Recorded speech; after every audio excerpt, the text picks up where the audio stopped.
All right, everyone. Welcome to Why Buy Assignments. We're just going to take a few moments and let some people in.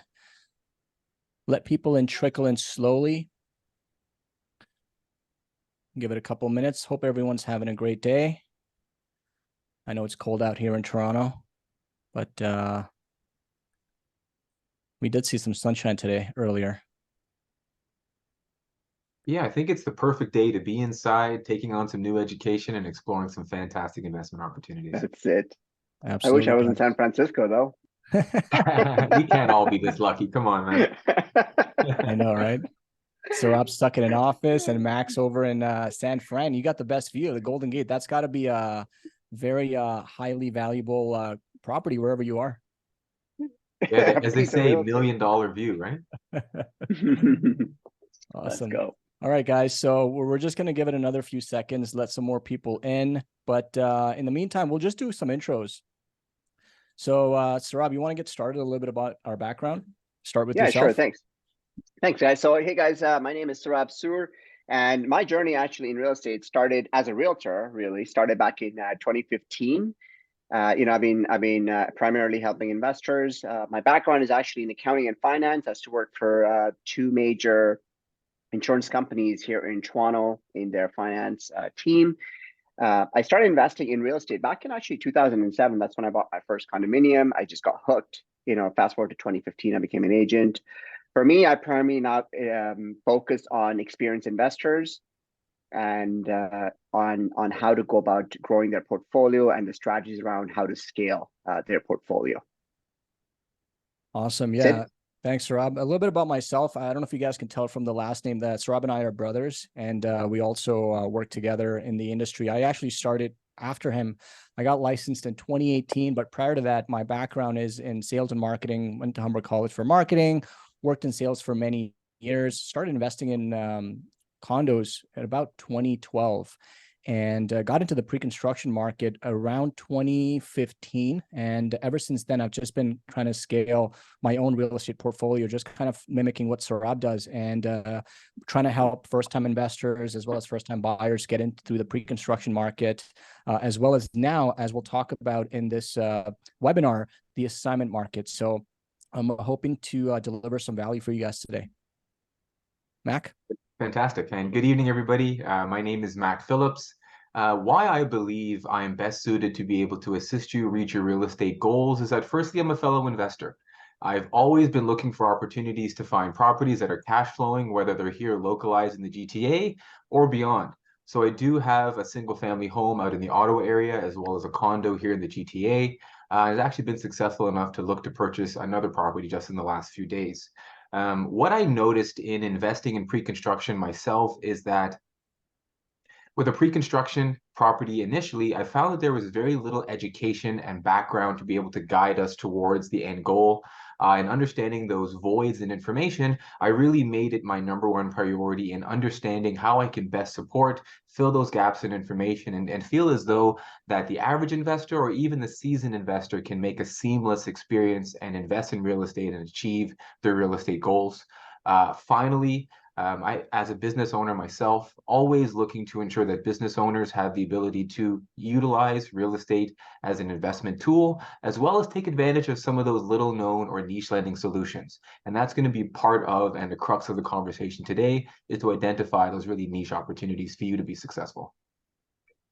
Awesome. Thanks, Mac. Great. That's a great intro, guys. So I think what we're takeaway here is like pretty much all of us, in this room are investors in either pre-construction or just properties in general. And I think that goes a long way when, as a team, we're helping either first-time investors or even seasoned investors get in the market. So one thing I really want to cover on this webinar is why right now assignments are absolutely a hidden gem. This is the gold rush that we're seeing in the assignment market, and why the most savvy of the savviest investors are actually capitalizing on this assignment gravy train. So some of the topics we're going to cover, just high level, what are assignment sales, how it works, the difference between assignment and resale, or so the traditional property side that people go on, the pros and cons of assignments, some facts, and myths of assignment, some of the risk of loss in it, understanding how assignment sales are structured, the terms and the steps involved,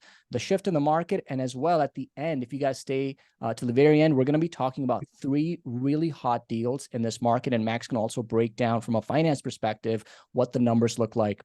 So that's going to be our roadmap, guys, here for the next 30 minutes or so. And at the end, we're going to open it for Q&A. So if you guys have any questions regarding specifically to assignments or just anything in general, please go into the Q&A section and write down your question, and we'll address them at the very end. As well as if you guys would like to, at any point, book a call, there's a QR code we've thrown up on the screen that'll take you to our calendar page where you can book a date and time that works best for you to see if assignments are right for you or not, and just do a one-on-one guided approach. This link is also going to be on the bottom right corner of every slide, so feel free to scan it at any point. So without further ado, guys, let's get right into our topic today. Saurabh, take it away. Yeah, thanks, Sid. Great intro here. So guys, I'll just kind of get started, just get right into it. So what truly is an assignment sale? What defines an assignment sale, right? In very layman terms, it's the right and obligation of the original purchaser, to the next purchaser. There's 3 terms in an assignment sale. One is the assignee, being the original seller or the seller of the assignment, the assignee, which is now the current buyer, and then the vendor, being the builder. Which is the 3 parties that are initially involved in an assignment sale.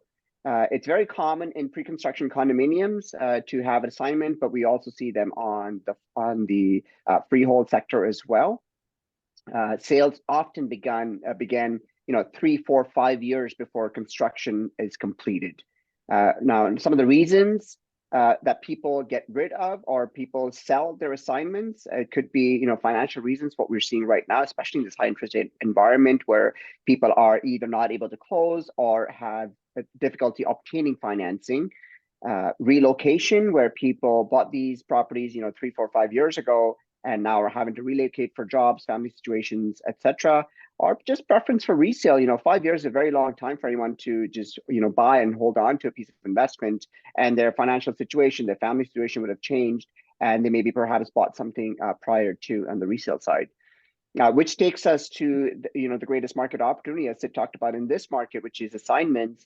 And what we're seeing is the opportunity truly is right now on the assignment sector. Typically, in all these years of me doing this, I've never ever seen, for the most part, people taking a loss on an assignment, and we're starting to see that now in this market. Absolutely. It's absolutely crazy. I mean, I'm sure some of you guys have seen headlines if you guys are, following news channels or on social media. I mean, this is definitely the biggest one that came out recently, where you have people in Toronto and surrounding areas walking away from as much as $300,000 from their deposits. And one of the reasons for that, as Saurabh mentioned earlier, some of these people who purchased these pre-construction properties about 3-4 years ago, around that 2019, 2020, even 2018 timeframe, had bought in a hot market where prices were escalating. There was a lot of demand, but rates were also very low, especially during COVID. And now, because circumstances have changed, interest rates are so high, they're no longer either qualifying or have the means financially to close. And a lot of these buyers also purchased with the intention to solely assign at the time, again, because market conditions at the time were extremely hot. So how does an assignment work? Is, in a nutshell, most builders will only allow assignments once the building is about 90 to sometimes 95% sold. And bear in mind, not all developers will allow assignments. Some developers will prohibit it just to deter speculators. It is the seller's responsibility to get consent from the builder once the assignment agreement between the assignor, being the original purchaser, and assignee, being the new buyer, is actually firm. Once the 2 parties agree to the price and the terms and conditions, which we'll go over shortly, once that is done, it goes to the builder for approval, and the builder then has to approve and then transfer the rights and obligations to the assignee. Liability release, a prudent seller will ensure that the buyer or the assignee and developer sign a release absolving the seller of any further liabilities when assigning a condominium or any other property. However, some builders will have in their agreements that the original buyer is liable until the very end, until the final closing is done. So it really depends from builder to builder and agreement to agreement. Thanks, Ed. So I'm going to kind of just touch over, like a lot of people are very familiar, at least in this call, how on the resale side of things and how that truly works. We're going to kind of just go over what the difference is between resale and assignment. So typically in an assignment, there's, as I mentioned earlier, there's three parties involved. The vendor being the builder, the original purchaser of that contract being the assignor, and the new purchaser being the assignee. However, on the resale side, there's only two parties involved, the buyer and the seller, and that's pretty much it. On the assignment side, the builder has to give consent for an assignment sale to go through, as Sid had mentioned. And simply because the builder needs to make sure that the next party who's purchasing that agreement is also qualified to actually purchase it. Whereas on the resale side, there is no builder involved. The property's already built, so we just have the buyer and the seller. Deposit distribution and profit distribution. Now, this is a very important piece of an assignment. On typically, the assignor would have given profits, or sorry, I should say rather deposits over a period of time. So when the assignee, being the new purchaser, is buying it, how are those profits or how are those deposits going to be distributed back to the original purchaser, as well if there's any profits, how are those profits going to be dispersed is what's required to be negotiated. However, on the resale side, we have no distribution of deposits or profits. It's just really you're negotiating price and moving on. On the assignment side, we have two closings. One is the occupancy, and then is the final closing. So the occupancy is the right for a builder to give you guys the keys once your unit is ready. That does not typically mean that you're getting financing for that unit at the time of occupancy. All that means is your unit is ready and you're able to move in. Once the builder goes out to the city to register that particular building, at that point you go through final closing. Whereas on the resale side, you go straight into final closing. And those are typically the major differences between assignment compared to the resale. Yeah, and it's very interesting because, typically most people are very familiar with, or maybe not so familiar with how the resale transaction works, but assignments can be a little bit more complex. But again, once you break it down and you're working with a prudent team that understands how assignments works, the steps are pretty simple to follow. But on that note, I also want to talk about some pros and cons, right? Because assignments may not be for everyone, but they may be very lucrative to some depending on your situation. So I'll cover the pros and cons here. Some of the pros of assignment sales is there's virtually no competition, right? These are properties that are not listed on the MLS because most builders will not allow you to list the assignments on MLS. So they're really traded between assignment groups, between assignment agents in the city. Sellers are typically very motivated when they're selling on assignment. Again, going back to how they had originally intended to assign it, or maybe at this point not able to close on it because of financial reasons, you can really find deals under market value. And we're going to go to the deals part after this. Just to show you guys what kind of deals you can get under market value. And of course, you're buying a brand new property, right? It's brand new finishes. It's, brand new appliances. You get carry-on warranty up to 7 years. So it's never been lived in before. Some of the cons is for the most part, you cannot see the property because they're not yet ready. In some cases, if they've taken occupancy, you may be able to go and check out the unit. You may be able to walk through the building in some cases, depending on what phase of occupancy or completion the building is in.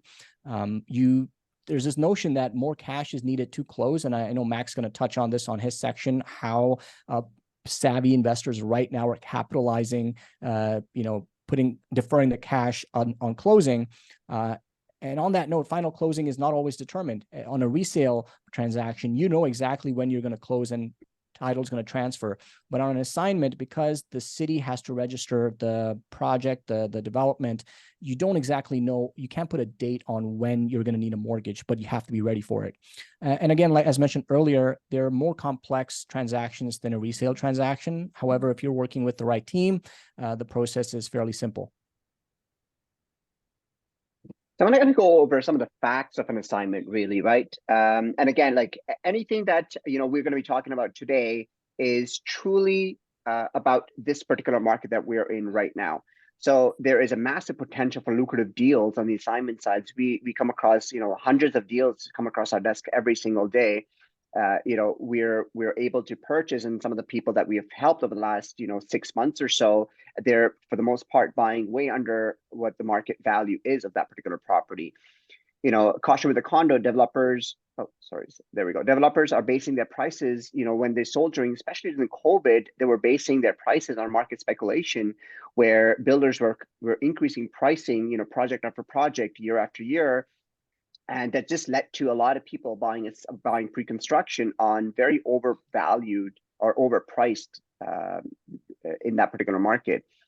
However, now you're able to negotiate, for the people that bought back in 2018, 2019, 2020, you're able to negotiate that structure of that deposit and how the profits are going to be paid out. Or if there's any profits, we are seeing for the most part, a lot of the people that are assigning are just walking away from either the deposits, they are incurring losses or breaking even for the most part.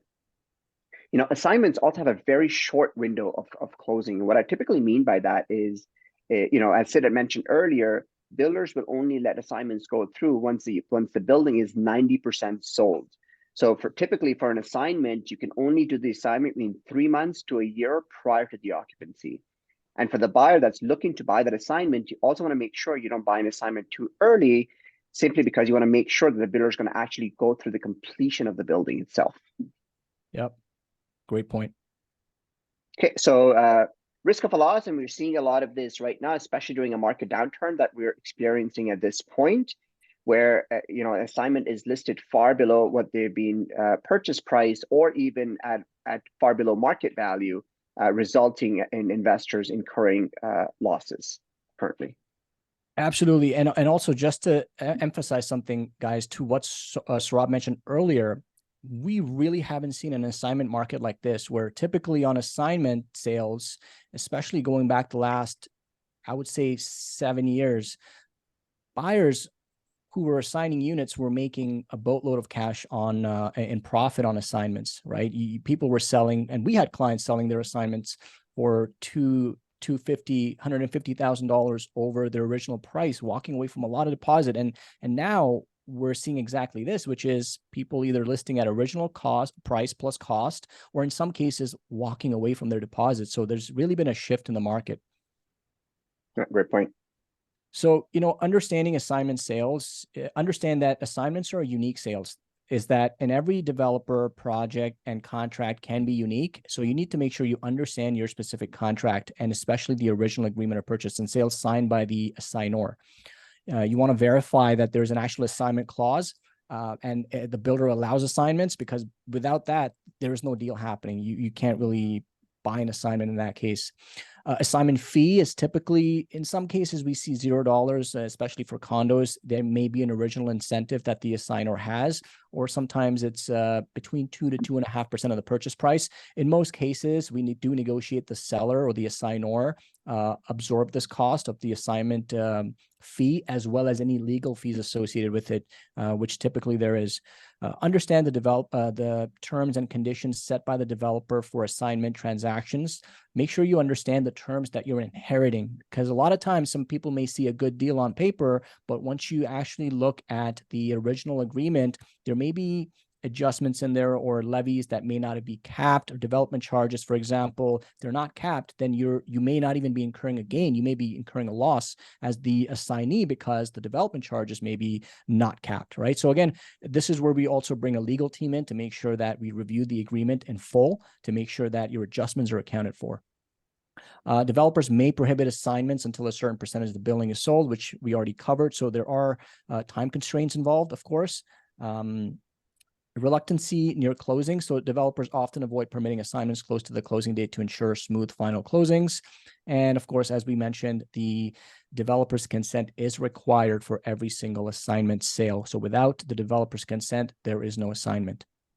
Yeah, great point. And again, just to reiterate that point again, that everything in assignment, to our point from earlier, every piece of information, from the purchase price to terms, conditions, everything to when the profits are going to be paid, everything is truly negotiable in the agreement. Yeah. So next, I'm just going to cover the, sorry, so go, is it back one? Are we on the right slide? We're on the right slide. Okay, good. Okay. So assignment, so I'm going to kind of cover the terms on an assignment, right? So this is something, if you guys are looking to trade an assignment, something what you need to be looking out for. Yes, of course, the selling price is important, But also important is also the assignment closing date. Hey, when is this assignment going to be closing? What kind of payment terms are we going to negotiate? What kind of incentives we're going to negotiate? Are the incentives transferable from the assignor, which is the original seller, to the assignee, being the new buyer? Sometimes the answer is yes, sometimes the answer is no. What kind of terms are we negotiating? Who's going to be paying the occupancy fee if, as we're going through the negotiation process, and if the condo or house comes up for occupancy, who's responsible for paying the closing costs? If there's interest on deposits, who gets that deposit back? Also be prudent about conditions in your contract, because we want to make sure that, again, your interests are protected from not only from a legal standpoint. Now, get the original, not only the agreement that you're going to be signing reviewed, but also the original agreement that the builder had given out to the assignor at the onset of the agreement. Even that gets reviewed by a lawyer to make sure that all the development charges are capped. You make sure that there's a financing clause in there, and Mac's going to again touch on that a little bit later, just to make sure you're good from the financing standpoint, make sure you're good from the appraisal standpoint as well, as we're seeing a lot of these condos not appraising. And also make sure that the builder is going to be consenting. You don't want to be stuck with an agreement where you've negotiated a price and everything else is done, but you don't have that clause in there that this will be transferable on actually builder's consent, because builder ultimately is the authority on doing the transfer of the agreement. Yeah. Okay, now next is the approval process itself. So let's just say that we've negotiated all the terms and builder's price, everyone's happy. Now it goes out to the builder. Now what the builder requires you to do is actually fill out a form. The assignors, which is the seller's lawyer, will be sending it out to the builder's office in their designated form to get the assignment approved. Once the builder gets that form, whoever is negotiated to pay the actual assignment fee, they want that assignment fee to be paid upfront. Now we are seeing these, as Sid mentioned earlier, anywhere from $0 all the way to, I've seen as high as 2.5% of the actual purchase price for assignment fees.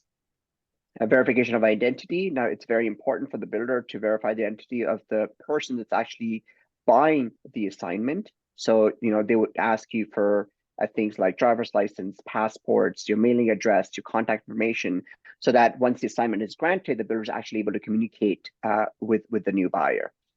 Mortgage pre-approval, very prudent. Again, the builder wants to ensure that whoever is going to be taking over this unit is actually going to be able to close on this particular unit. So they would require a mortgage pre-approval letter from your mortgage lender, just to make sure that you do qualify for the particular unit. Yep. Absolutely. Guys, just a quick reminder, if you guys have any questions, please drop them in the question and answer box. Somebody just asked, I'm just going to cover this before we move on. There is a recording of this, yes. So we'll make sure that everybody does get a copy of it. But any questions, guys, please drop them in the Q&A box. We will be answering them at the end in the Q&A section. So Saurabh just covered how the assignment terms and conditions and the process works. So I just want to summarize so you guys understand how the steps that are required, right? Very high level. Number one, you want to make sure you complete the assignment agreement. That's the assignment agreement of purchase and sale. In there, obviously, we're filling out our purchase price, deposit details, all of our clauses and conditions. Once that's agreed upon, we send it to the lawyer for review. So both the buyers and the seller's lawyer have to review it and make sure that, any kind of back and forth required from a legal perspective is done at that point. Once that's firm and binding, which means all the waivers are complete, the conditions are fulfilled, it goes to the developer from the seller's request for the builder's consent. Once the builder consents, they will ask the new purchaser, the assignee, for identification or any other request they may have. And of course, at this point, also ask for the assigner to pay the assignment fee and any other legal fee associated with it. And at this point, the one thing that we should also mention is if there are any outstanding balance of deposits left, the builder, in most cases, will require this on the assignment agreement date when they give the consent. So let's just say, pretend, the original buyer purchased it for 15% deposit, and you've returned that and negotiated those terms in the agreement, but there's a balance of 5% left to be paid to finish the 20%. Builder's going to want the 20% if they're going to sign the agreement. That 5% needs to be accounted for. Where that's coming from can again be negotiated, but the builder requires their full 20% when the assignment agreement is firm and binding.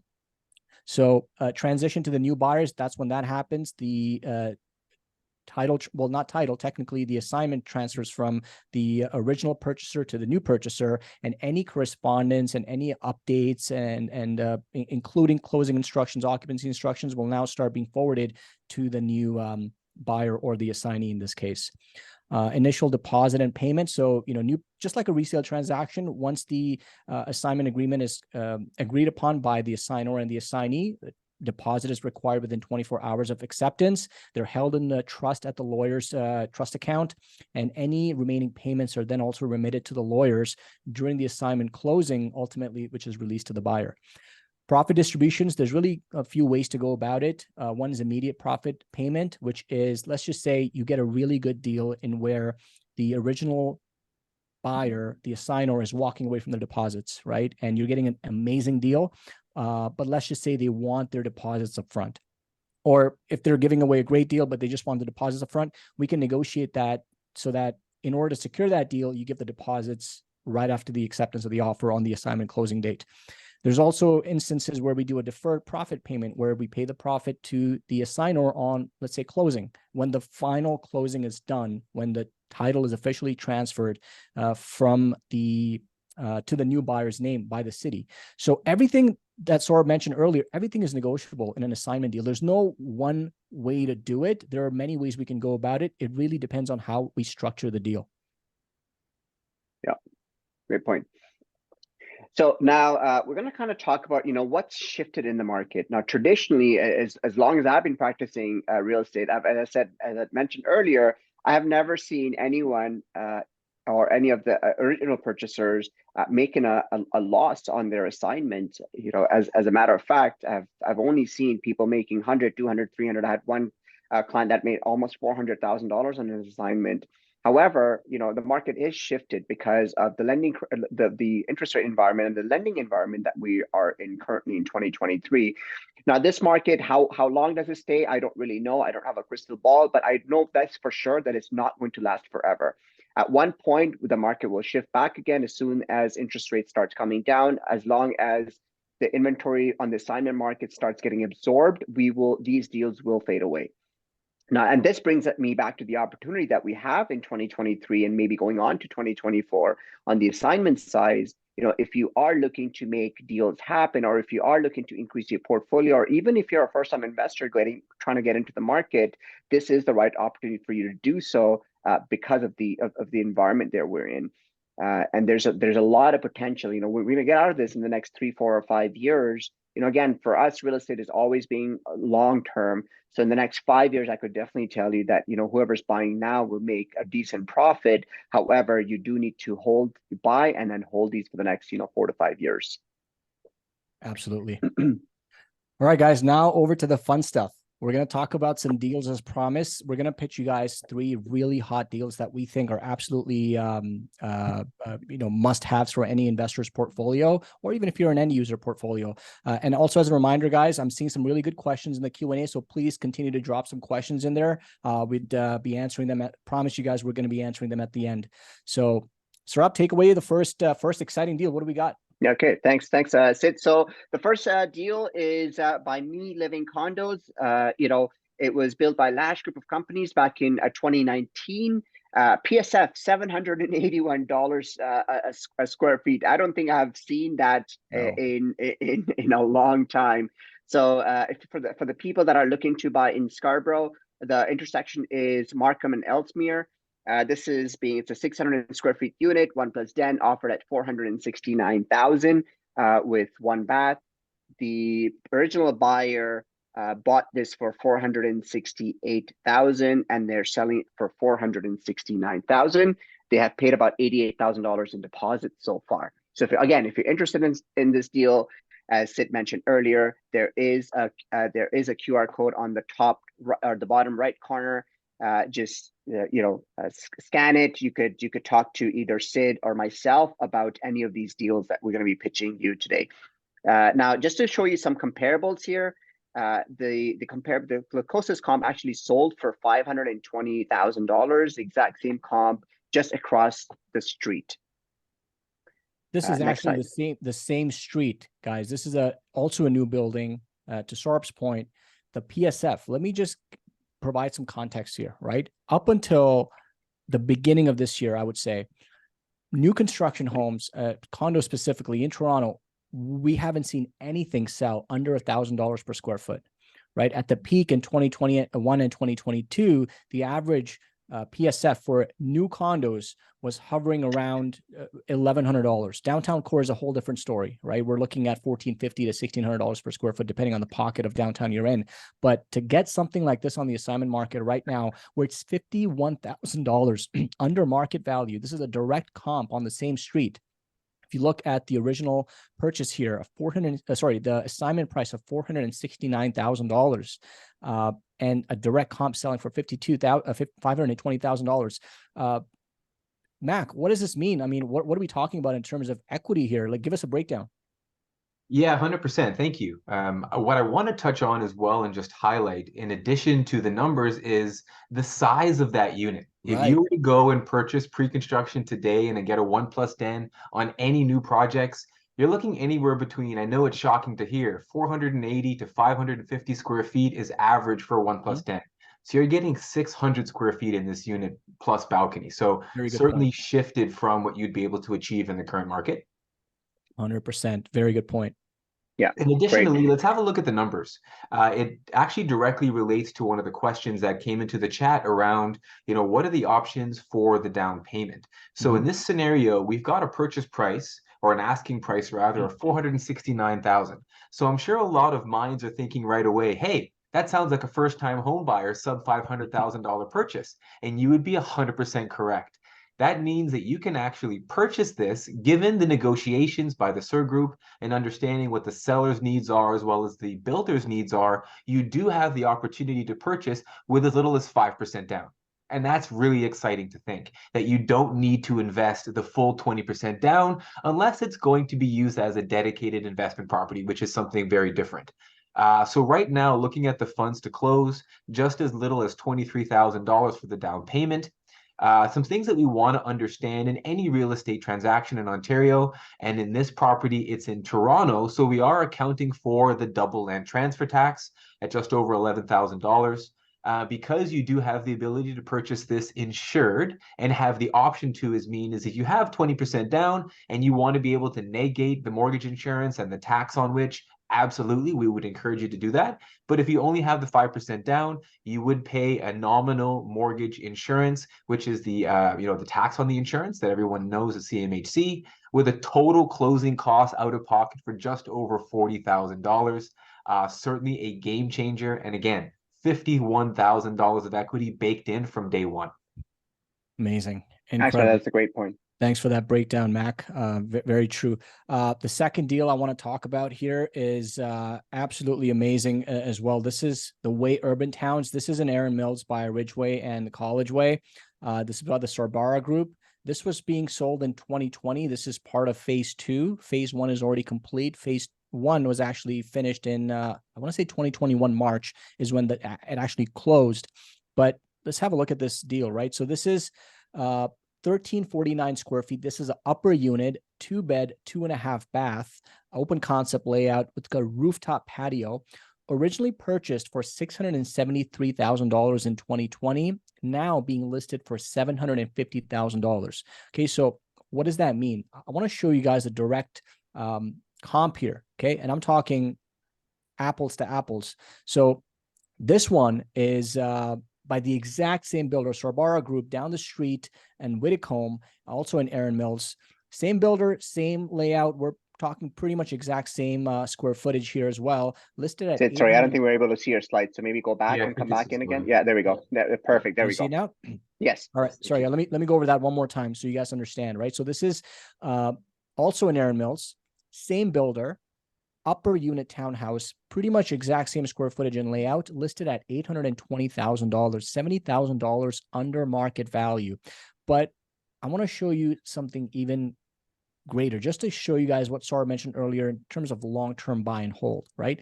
You guys remember the peak when things were selling like crazy in 2021, 2022. This exact same unit sold for $940,000. It's 190, almost $200,000 under market value from where we started at the peak. So direct comps, you're selling for under $70,000. And from the peak, it's about $200,000 under market value, which I think is absolutely incredible. Matt, give us a breakdown of that here. Yeah, thank you. So when we're looking at purchasing again at a price point below $1 million, you have what's called the option to treat this as an insured mortgage. So anything under 20% down. And in this scenario, let's explore what the bare minimum that you would be required to close this property, again, through negotiations by the SIR Group. And just want to reinforce, when you're working with a realtor partner and choosing your team, it is vital to be supported by those who are fully invested and are specialists in pre-construction. Certainly does not navigate very similar to resale. So our team have the ability to navigate this for you. And looking at a $50,000 down payment, and these closing costs, as little as $67,000 would be out of pocket to be able to position this. In this scenario, if you look at the bottom left, as Sid mentioned earlier, is that we're actually at 15% that the builders already achieved here. So to be able to achieve a successful assignment, we're about 5% short. So as you'll see through the $50,000 down payment that's needed, there's your 5%. So that can be presented at the time of offer, fill the void, meet the builders as well as the seller's needs of having cash back, and look to close with as little as $67,000, immediately have $70,000 of equity baked in from day one, and get an amazing townhouse complex right here in Mississauga. Thanks, Mac. And just on that, I think one of the questions that we're getting just on this, and we'll take this one, is the closing cost says tax on mortgage insurance. Just checking which line refers to mortgage insurance. Beautiful. So the reason why the mortgage insurance wasn't highlighted is because that's actually built into the mortgage cost and actually added into the monthly amortization and spread out over 25 years. But what you'll notice if you're an investor or have purchased properties in the past for an insured purchase is that the tax on the mortgage insurance is actually an out-of-pocket cost that's used, or it's being presented through the lawyer's office upon closing. So while the mortgage insurance is tacked into the mortgage, the taxes on that do need to be paid out of pocket. So we definitely want to account for them in this scenario. Great, thank you. Great. Guys, I know you guys are asking a lot of questions. Just keep them coming, and we promise we'll get to all of these questions. They're amazing questions, by the way. Thank you for asking those questions. Absolutely, guys. Can you guys see the screen? Yes. Yes. Okay, so the next deal is in Guelph, Ontario, 37 Lily Lane. Look at the PSF on this, guys. $387 PSF. I don't think I've ever seen this. Probably in 10 years or so. So again, it was back in 2020 that this particular project got released. They bought it for it's a 2-bedroom, 2.5 bathroom, 1,545 square feet townhouse, very open concept. It was bought for $575,000. They paid a very low deposit. Check out that deposit number. $39,000 is all they've paid so far, and they are selling this for $599,000. So for those investors that are looking at low deposits, as Mac mentioned, you're able to buy some of these properties for as less as 5 or 10% down. This would be the ideal property to buy. This particular deal, I know for sure this is not going to last. Simply given the purchase price and the square footage. Now there's also a direct comp for this one as well, and it's 27 Lily Lane, listed for $709,000, sold for $709,000. Yes, it was on the market for about 46 days, but they got over $700,000, $110,000 under market value. This is a steal of a deal. Wow, absolutely, $110,000 under market value. And that's just over that particular just works at over 30% is what we're looking at. So Mac, break down this particular number for us, please. Yeah, absolutely. And just one thing I wanted to touch on, I know there's this old saying, or at least conversation point with us in Ontario who live in the GTA. It's, when was the best time to buy real estate? And everybody says yesterday or right now. Now we actually have the opportunity to sell you yesterday. How often do you have the opportunity to get properties not only below market value or even flat over a 2 to 3 year period? I know I would love to go back to 2019 and gobble up pre-construction properties at that price per square foot. So right now we're looking at the new asking price. And what's really important to understand is that we are going to be positioning financing in all of these scenarios off of the new asking price. And we'll connect on some of the frequent asked questions later on. But the minimum that it would be required to close this lovely address at 37 Lily Lane would be a $34,900 down payment. And what I wanted to also stress as well, and how Sid mentioned earlier, is that the builder would require 20% down in order to complete the the builder deposits. There's actually a lot of scenarios where if you're looking to purchase a townhome home or even a freehold semi-detached or single home, often the builders only have a 10% requirement. So in this scenario, if that had already been paid, that would be enough to be able to complete the application, and you would only have to worry about what's required to close versus additional cash up front. And that's important to also understand. So if you're looking at this property and looking to close, again, we're looking at under $50,000 to be able to take on an amazing townhouse with very, very low monthly maintenance and carrying costs in an up-and-coming area near universities in the Guelph area. Certainly a fantastic solution for anyone. Absolutely. I loved that you mentioned that, because it's so obvious, but also not obvious, is you really are buying in yesterday's prices, which is pretty phenomenal. Yeah. Yeah. I mean, when can you go back in time and actually purchase real estate where, there's very few markets that we're actually able to do that. And this is truly one of those markets. Guys, before Mac starts, maybe we'll just take a couple of questions and then Mac continues on, and we'll Yeah. ask, we'll answer some of the other questions. Mac, actually, this one probably refers to you. So I'll just ask this question, and Mac, maybe you can answer. Does lender approve the full asking purchase price from assigner to assignee? Example, if the original purchase price was $1 million, selling on assignment for 1.1, will the lender approve 1.1 purchase, or will they only approve the original purchase price? I'm glad that was the first question. So thanks for asking, Ravijaj. Why that's so crucial to understand, firstly, is that the mortgage landscape has evolved drastically, and there's certainly an antiquated position around the amount of cash that's needed in order to close or purchase an assignment sale, and has always been a age-old detractor. In this scenarios and working with our vetted team, we would only present you with solutions that would allow you to be the most successful as an investor, and positioning only the current market value or current purchase price. What they paid for years ago does not impact your ability to qualify, and the lenders that we would take you to would confidently present you solutions around the new asking or new purchased price that you would be taking on from the sellers. Great point. Thanks. We'll take one more here. What is typical deposit percentage when the original buyer has paid?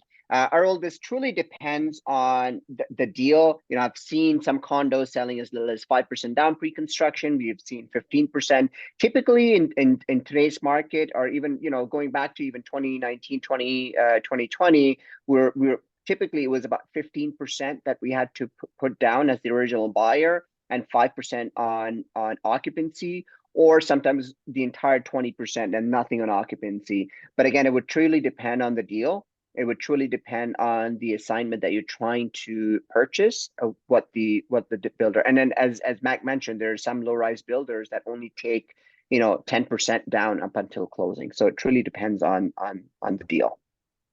Absolutely. Also, to add to that, some developers, like there's Center Court, for example, they require full 20% prior to occupancy. There's some builders who will only do 15% prior to occupancy, but keep in mind that phrase "until occupancy" means that the remainder balance of the deposits need to be paid once the assignment is being approved. So, and again, how that is paid is, again, everything's negotiable at that point, right? In Mac's case, when he mentioned 10% until closing, again, going back to there being two closings in pre-construction. One is the interim occupancy, which is when you actually get the keys to the unit. However, you're paying occupancy fees during this time. You don't have a mortgage, and nothing you're paying goes towards your mortgage or equity pay down. It's actually going to the builder. And it's only upon final closing, when the title is officially transferred over to your name, and you actually have to go to a bank, or in this case, a mortgage broker like Mac, and arrange your financing and actually secure financing and then get a mortgage. Yeah, and just to add to that point, even though you're paying occupancy fees during the occupancy period, unless if you're not living there, it does not mean that you have to keep it vacant. Again, Yeah. as you guys are negotiating the terms in the agreement, make sure that the original buyer has also negotiated the right to lease during the occupancy period, so that you're not having to incur a massive loss on carrying these things for the next 2, 3, 4, 5 months before it goes into final closing. That clause is actually included in the agreement. And if it's not, that's something that you can again negotiate with the original assigner and saying like, hey, listen, I'm going to be holding this for the next 6 months. I'm going to be incurring another $20,000 holding this because you did not negotiate the right to lease during the occupancy period. It's something that again is truly negotiable. Yeah. I'm going to take one more here and then we'll kind of move on. Sid, if you could just in the meantime, just go back to the last QR code. So Earl, I know you said that you're looking to buy something distressed, semi-detached or detached in Mississauga. So just to answer that question, if you could just scan that QR code, it'll schedule a call either with Sid or myself. Just to give you some background on our team, guys, we have one dedicated person. Her responsibility all day is just to scan deals just like these. If you also scan that QR code and enter email addresses, if you're not already getting our assignment daily deals, we do send out these every single day. You'll be getting 2 assignment deals that we think are great value from us every single day. And we have a dedicated person just scanning these deals throughout. Yep. Awesome. That's exciting. Mac, yeah, let's talk about, because there's 2 types of groups here, right? There's the end users, there's the investors, people that are looking to enter the market, some people that are either first-time investors or seasoned investors. How would you go about it with your strategy and your, the way you deal with clients and educate? Talk to us a little bit about that. Yeah, absolutely. I think, the way that we're going to be successful as a partnership and as a team is allowing us to navigate any hiccups in the marketplace and give the right advice to the right individual. So if we're looking for, the average end user who's looking to purchase either a new home or even move up into a larger home, we're going to be positioning your opportunities vastly different and providing strategies vastly different than we would expect to present to an investor. And what I mean by that is the average new homeowner who's looking to move in, they love to be able to leave that equity inside the home, feel warm and fuzzy that they've got that $70,000 of appreciation based on our prior examples, and would potentially look to leverage that in coming years. Whereas when we look at an investor and where a lot of the pre-construction or assignment properties around investors are vastly successful, is that we can actually take advantage of current market value today. And what I mean by that is that lovely townhouse that's selling for $200,000 below market value up there in Guelph, we have opportunities to actually put a mortgage in place and access all of the trapped equity in that property from day one. Well, why is that important? It's important because a lot of the out-of-pocket costs associated with being an investor, like the HST out-of-pocket, etc., can actually be built into the mortgage solution at closing and not tax your pocket or require you to draw down from additional savings. Or it gives you the opportunity to be extra clever and take advantage and capitalize on the current market and potentially pick up an additional property or begin to incentivize yourself to put down deposits on a new pre-construction property with a longer horizon as far as closing. We're seeing now in the GTA not only amazing assignment seals, but pre-construction projects closing as far out as 2030. And how awesome would it be to be able to take some of that appreciation that's going to be built in over the next 6 to 7 years. Amazing. So let's bust and discuss some myths. I find that there's a lot of misinformation around assignments. Some of those are detractors that keep the average investor or even end user thinking of different solutions. So let's wave goodbye to that today, bust the 2 biggest myths that are typically keeping us stuck in our chair, and show you exactly how we can be successful together with assignment sales. So the very first myth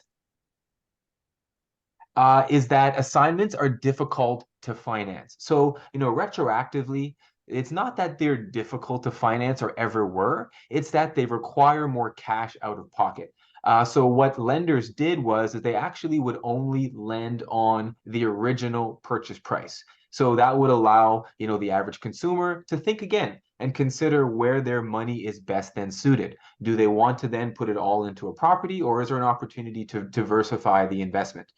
So what we're going to be doing now is explaining the fact that you can purchase assignment sales with the same ease and the same down payment and the same financial obligation as any other resale property on the market today. Myth busted. The second one is that assignment sales have a higher down payment or a higher cash injection needed. So just to recap where the shortcomings once were and how we began the conversation is around there is not only a deposit to be returned, where does that come from and how is that being managed? And then secondly, under normal circumstances leading up to today's economy, there was hundreds of thousands of dollars being positioned as equity earned by the sellers. And that's why assignments were hot in the GTA. Simply rinse and repeat with never an expectation to close. So now with the evolvement of the lending solutions and having someone like us who are fully invested in pre-construction, we've done all the homework for you. So in these scenarios, we actually can always pivot and position based on current market value versus the purchase price or the original price. And what that does, it allows you the opportunity to negotiate what's best for you, what's best for your family or your investor partners, and actually pay back those profits, not out of pocket, not out of your savings, but upon closing and build them into the mortgage. So what does that mean? It means upon closing of your property through the lawyer's office, they would simply divert the funds to where they need to be, allowing you to be cash rich and include those payments and amortize them over a longer period. So that's the number one investor tip, and we're going to bust some fake news today. Love it. So let's look at the financing options. So for anyone who's looking to purchase, again, you have a full landscape of lending solutions to be able to consider. If you have just 5% down, we can do business. And if you're an investor and you're thinking about putting down the 20% or that's required, we can absolutely do that. So let's just walk through these three opportunities. So firstly, we work with the big banks. We love working with the big banks and can take you to the ones that will allow you to be successful in assignments. So less than 20% down, which is insured, or 20% down, which is considered conventional, a longer amortization.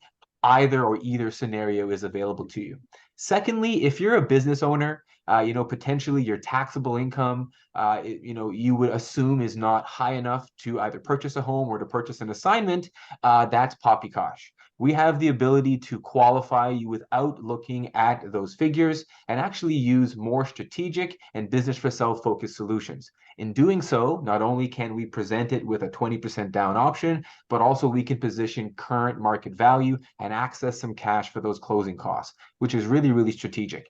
And lastly, if you're a private investor or if you feel as though there's an opportunity that you want to buy and then sell, or even if there's a limitation in your ability to qualify, we can always take advantage of private solutions, access that current market value today, pull out that cash, and be very strategic on how it's being outlaid. I just want to add something to this, Mac, because, very many times, and Saurabh can add to this too, we've been selling pre-construction. We've helped hundreds of people, investors and end users buy pre-construction over the years. And it's very rare that a builder will offer 5% until occupancy or any of that scenario, because we have, clients coming to us all the time, especially over the last couple of years. He said, can I use the first-time homebuyers incentive to buy pre-construction? And the short answer to that was, well, it depends on the project. And most projects and builders at the time were only offering 15% or 20% until occupancy. Yep. And at the worst case, Mattamy Homes or some builders would sometimes offer 5%, but they were very few and far between.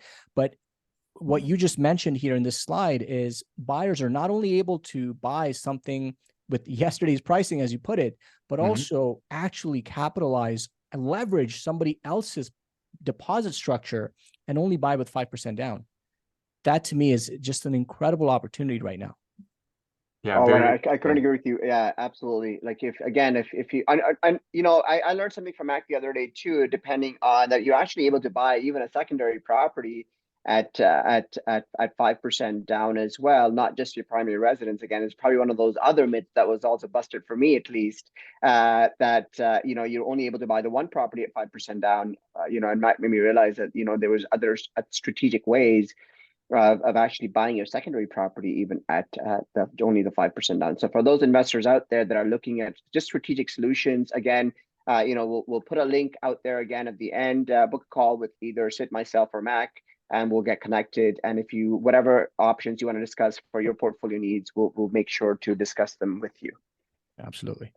So on this slide, we just want to ensure that everyone who's watching has a clear understanding of what's required, as well as how to access the funds to be successful in the down payment or the deposits that's going to be going to the builder.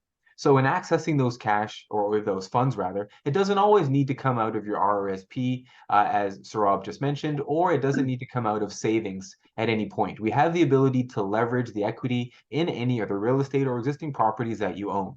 So the first thing, and why a line of credit is very strategic, is that it allows you to only draw down the funds as needed. Let's say you're in an interim occupancy period where you don't require more funds until closing. Why would you want to begin paying interest from day one? A line of credit not only allows you to insulate yourself and present funds as needed, but it can also be written off as all the interest paid on any funds that are used in order to invest, whether it's in your business or in a property, in this case, is actually tax deductible. That's a huge incentive.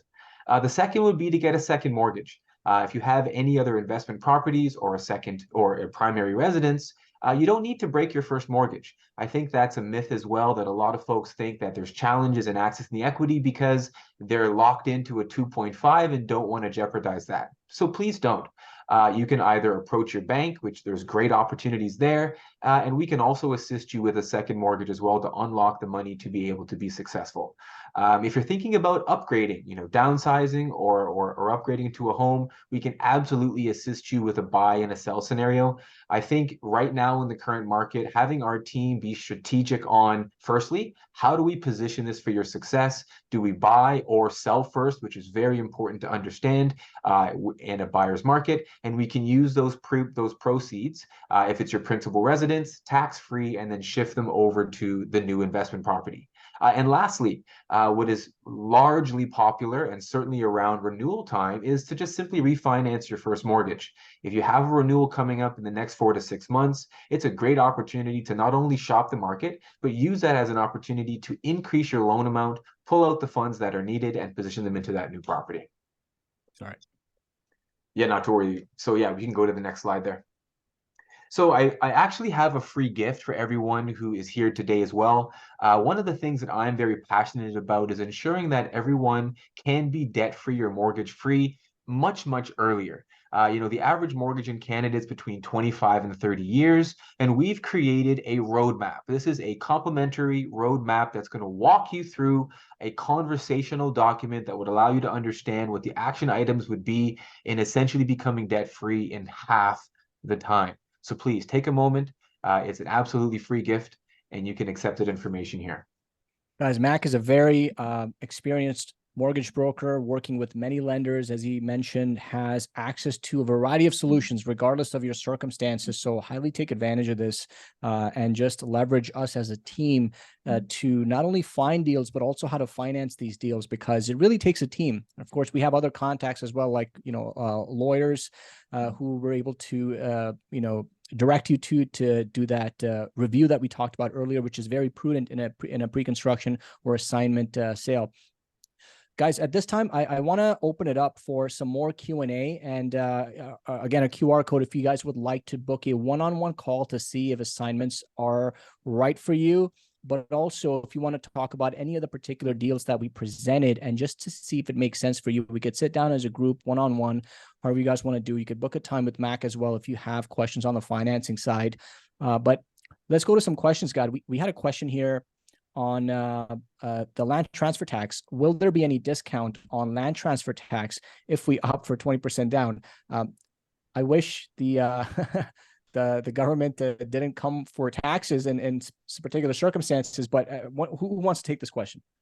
Yeah, I can take yeah, sure, Mike, go for it.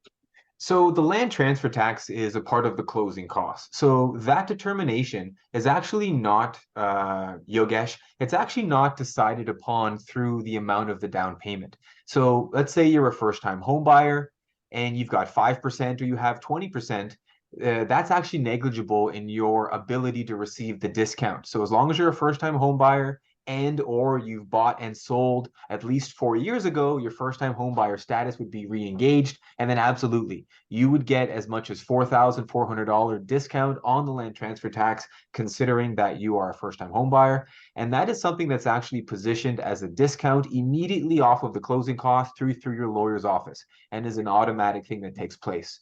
There was an old, antiquated way of having to pay it and then claim back a rebate. Now lenders or the legal team simply deduct it from your closing costs, so it's not out of pocket any further. Yeah. Well said, Mac. Also, to add to that, for those of you guys who may not be aware, land transfer tax will also vary depending on where you're buying. So, for example, in Toronto, we pay double tax, municipal as well as provincial, whereas outside of Toronto, you're only paying one land transfer tax, which is the provincial tax. So, again, if you're buying something, some of the deals we talked about that Saurabh touched on were one in Guelph, where there's only one land transfer tax, right? And then, but the deals in Toronto will have double. Mississauga also just one land transfer tax, which is the provincial. Well put, Mac. I have a question. This is more so for Mac.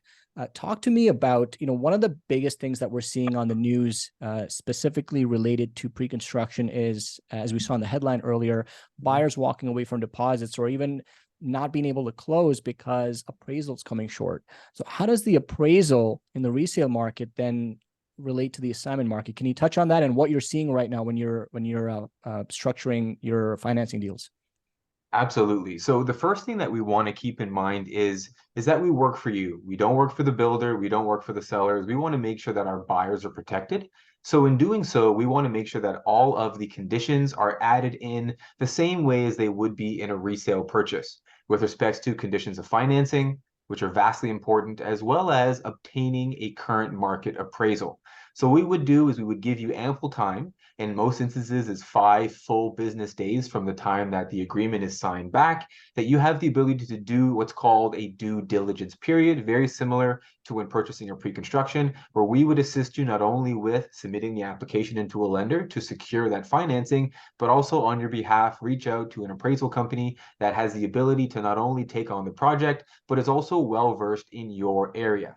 And why I find the area is also important as well is because there's definitely no guarantees in any investment, whether it's resale or an assignment, but there's certainly a lot of due diligence and market appreciation and value that can be built in based on where you buy your property. So you need to be able to look to those areas that are going to bounce back, if you will, far quicker. So in the core downtown, anything that's on a subway line or near any transit hubs, GO stations, you're going to just find that the demand there being higher. And as we all know, demand drives price. So if you're thinking about investing and you're losing a long-term investment strategy, you want to be able to use our team to understand where the best pockets, where is the likelihood that you will be successful, and allow us to guide those investment decisions. Awesome. Thanks, Mac. Amazing. That's Thanks, Mac. well put. I have another question. Saurabh, maybe you can answer this one. So Yogesh asks, if someone owns a property outside Ontario, can they be considered a first-time home buyers in Ontario? Great question, Yogesh. So the question that actually the government of Ontario asks is, do you own property or are you a first-time buyer worldwide? So it does not really just it's considered within Ontario, outside of Ontario. They actually ask that question worldwide. So if you own property not just outside of Ontario, but anywhere in the world, you're not considered a first-time home buyer any longer. I hope that I answered that question for you. I think there's another question there. I think it's more of a statement, and I kind of agree with some of it. So it says a 15% deposit is paid on the transaction and the assigner is willing to walk away from the full deposit. Max discount will get is 15% of the original purchase price, which is normally very high, as developers priced it very high always. So again, it depends on the timing of when you did end up purchasing that. So I would agree with you 100% if this was something that was purchased at the peak of the market, which is last year, and this particular person has paid 15%, but maybe the value of the condo is dropped 20 or 25%. However, most pre-constructions that we're seeing right now with great deals are actually from back in 2019, 2018, and 2020 purchases. Those we're seeing on the appraisal side also appraised. Some of them are coming up way undervalued, of course, because we're getting them at such a great price. and you're actually able to get some equity in it. So again, the timing of the purchase of the assignment is very critical. So it depends on, again, like if you want to have a one-on-one strategic session, just scan that QR code. We'll be able to go over more in details about, what year you should be looking out for assignments, what type of assignments, where it's located. There's a lot of other factors that go into the appraisals and as well as the deals itself. Absolutely. Just to add to that, and reiterate what you said earlier, not all assignments are the same, right? What we do every day, we have a dedicated person, as Saurabh mentioned earlier, just scanning for assignment deals. There's a lot of assignments on the market. Some people who purchased last year are putting their properties up for assignment that are over market value, right? So not every assignment is going to be lucrative. You want to make sure you look for those hidden gems where there's true value for you to actually take on, as long as the financing and you can finance the property, and working with Mac and us as a team as a whole. But again, as Saurabh said, if you want to find specific deals or you just want deals to your email, scan the QR code. It'll take you to a page where you can book a time, and it'll also send you our daily assignment deals. Yeah. One more thing. And if you guys, sorry, Sid, I'll just add to that. One other thing is we also have a dedicated person, as Sid mentioned, for the assignment deal. So if you guys are looking for assignment deals also in a particular neighborhood, just scan that code, reach out to us. And if you're looking in a particular neighborhood or in a particular area or in a particular city, one of our team members will be happy to work with you to be able to find you those deals. Again, most of these assignments, I would say probably 99.9% of the assignments are all off-market deals. So we would actually go searching for them. They're not really available, on MLS. Awesome. Arul, thank you for booking that one-on-one, and you're welcome for answering your question. We'll look forward to speaking with you, either myself or Saurabh, tomorrow. So thank you again for joining and booking that call. Mac, question for you. Yeah. From Yogesh, the deals you shared include those which have discounts to original price sold. So are we able to obtain a HELOC for the difference from day one and use that to finance the property? Example, original sale was $750 and current sale $600,000. So can we access a HELOC for $150,000 on day one? That's a fantastic question. So what's most important to visualize and to understand around the closing of this property is that, again, the original purchase price, while it certainly was aggressive at that time, is no longer holding true in the market. So right now, that property that was $750 in this scenario is actually now worth $600. So what you can do in accessing new equity, refinancing, and essentially unlocking that equity is up to 80% of the current value, not the original price.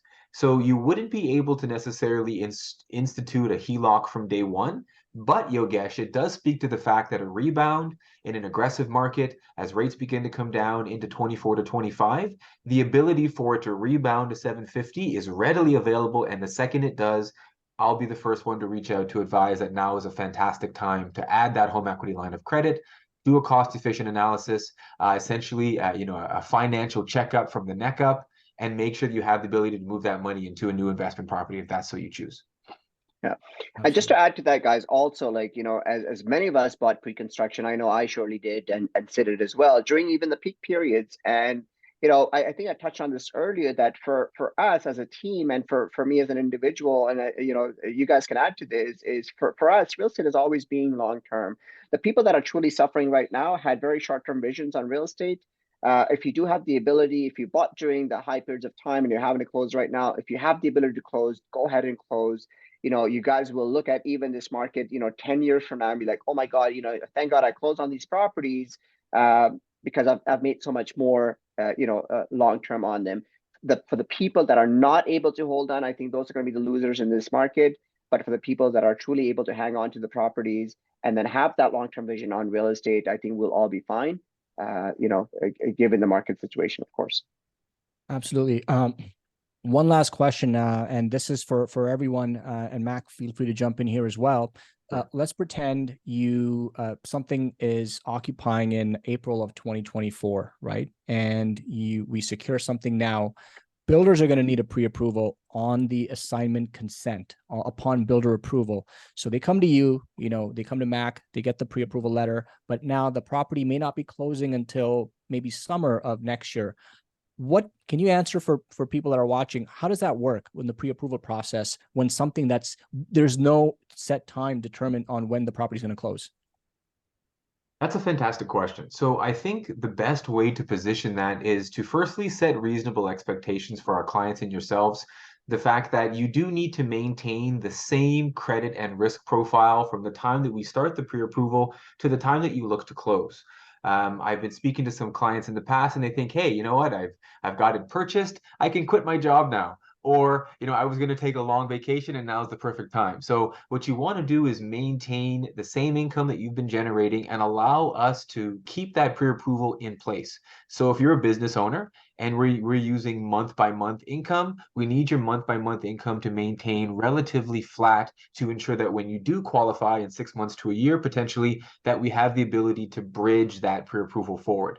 If you are a salary professional, we want to make sure that you maintain, obviously, you keep your job, but then don't incur new debt. Don't go buy and furnish your entire home on that pay later credit. Don't go buy your Jaguar, your Tesla you've been waiting to. Maintain that same credit score and portfolio until you close to ensure you're not putting yourself or your investor partners in jeopardy. So there are some builders that will allow myself to present, and I shouldn't say some, I should, the majority of builders will allow us to present a pre-approval directly from myself. I work with all the big banks and have the ability to not only present you with a financial plan, but give you safekeeping and meet that builder's obligation of a letterhead written pre-approval. I do them all the time and I'd be happy to support you as well. Amazing. Thanks, Mac. Amazing. Thanks, Mac. Thanks, Rob. Thank you all for joining. Once again, I don't see any more questions, but if you have, we'll let you put them down. But there is going to be a recording of this session. So for anyone who is wanting one, they'll be coming to your email sometime later tonight or tomorrow. But QR code is still up there, guys. If you want to give it another scan and book a time with either one of us, we'll be happy to chat. We'll also forward you guys a post email just for anyone who is having trouble with the QR code. We'll send you a direct link as well. But thank you both for joining as well, taking the time out of your day, and look forward to finding more deals, guys. Thanks, guys. Thanks, everyone. It's been a pleasure. Thank you, everyone, for joining. See ya. Bye-bye.